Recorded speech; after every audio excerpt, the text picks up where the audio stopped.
বেগম রোকেয়া বিশ্ববিদ্যালয়ের উপাচার্যের বিরুদ্ধে আনিত যে 7টি অভিযোগ, সেই 7টি অভিযোগের ভিত্তিতে বেগম রোকেয়া বিশ্ববিদ্যালয়ের উপাচার্য পদত্যাগের দাবিতে সংবাদ সম্মেলন। কিন্তু ঠিক ওই সময় আমরা দেখলাম ঠিক উপাচার্যকে বাঁচানোর জন্য তারই মদতপুষ্ট একটি বাহিনী এবং আমাদের বিশ্ববিদ্যালয়ের একটি তারা, আমি বলবো যে এটি তারা একটি সফল মবের কারণে আমাদের গায়ে হাত দিয়ে সেই সংবাদ সম্মেলনটি বন্ধ করে। কিন্তু আসলে আমরা এটাও বলতে চাই যে আসলে গায়ে হাত দিয়ে বা গলা চিপে ধরে বা এইভাবে করে আসলে ন্যায়ের পক্ষে কথা, সত্যের পক্ষে কথা বন্ধ করা যাবে না। আমার উপরে যে গায়ে হাত দিয়েছে আমরা আসলে আমরা মানসিক সুস্থতা কামনা করি। আসলে মানসিকভাবে অসুস্থ থাকলে একজন মানুষ হয়ে আরেকজনের গায়ে এইভাবে হামলা করা যায়।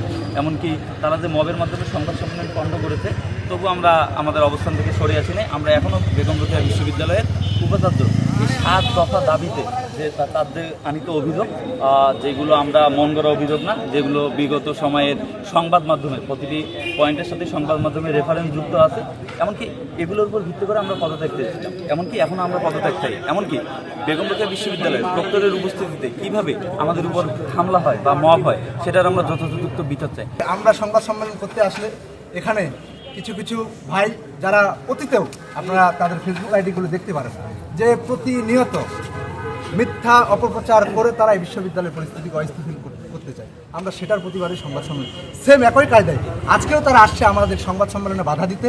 তারা আমাদেরকে বাধা দিয়েছে, এখানে একটা মবের মতো পরিস্থিতি সৃষ্টি করেছে। আপনারা জানেন সেই কয়েকজন ভাই আজকে ভিসি পদত্যাগ করবে, কে আন্দোলন করবে, সংবাদ সেটা নিয়ে আমাদের কোনো হেডেক নাই। আমরা এই বিশ্ববিদ্যালয়ের শিক্ষার্থী, আমরা চাই যিনিই আসুক, যিনিই থাকুক, এই ভিসি থাকুক বা অন্য ভিসি আসুক, সেটা নিয়ে আমাদের কোনো মাথা ব্যথা না। আমরা চাই যে এই ভিসিই থাকুক, শিক্ষার্থীদের পক্ষে কাজ করুক, এই ক্যাম্পাসের জন্য কাজ করুক, শিক্ষার্থীদের জন্য নিরাপদ একটা ক্যাম্পাস উপহার দেব, আমরা এমনটাই চাই। এটা হলো আওয়ামী লীগের একটা এজেন্ডা, আওয়ামী লীগের এজেন্ডা বাস্তবায়ন করার জন্য। আমি তো বলছি প্রত্যেকটা জিনিসের অ্যান্সার আমার কাছে আছে। যদি কোনো দুর্নীতি হয়ে থাকে সেটা আমি অ্যান্সার করবো। এই প্রশাসনের কোনো দুর্নীতি হয় না, যদি দুর্নীতি হয়ে থাকে তার অ্যান্সার আমার কাছে আছে। কোনো দুর্নীতি হয় না, এগুলো ক্যাম্পাসকে অশান্তি করার জন্য এটা করা হচ্ছে। ক্যাম্পাসে তারেক জিয়ার নেতৃত্বে এখন দেশ চলছে, এখন ইউনিট সরকার নাই। আগে এগুলো মব চলছে, এখন আগে মব চলবে না, কোনো মব চলবে না। আমি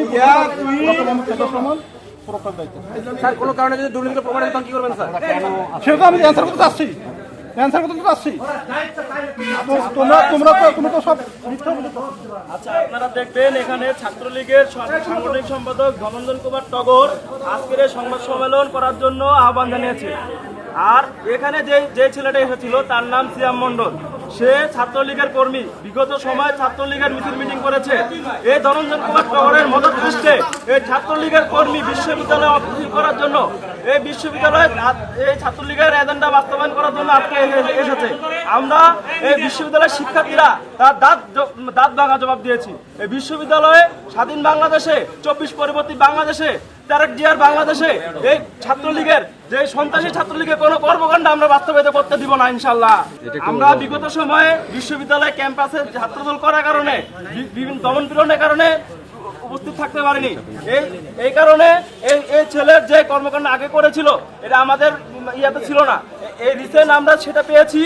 এই ছেলে বিগত সময় ছাত্রলীগের মিছিল মিটিং করেছে এবং ছাত্রলীগ দ্বারা মদতপুষ্ট। এবং আমরা এটাও মনে করি এই বিগত সময় বিশ্ববিদ্যালয়ে জয় বাংলা স্লোগান লিখে দেওয়া ছিল। এই ছেলে এর মানে কাজ হতে পারে। এই ছেলে এবং এই ছেলে যারা ছাত্রলীগের ছিল কর্মী, তারা এই কাজ করতে পারে।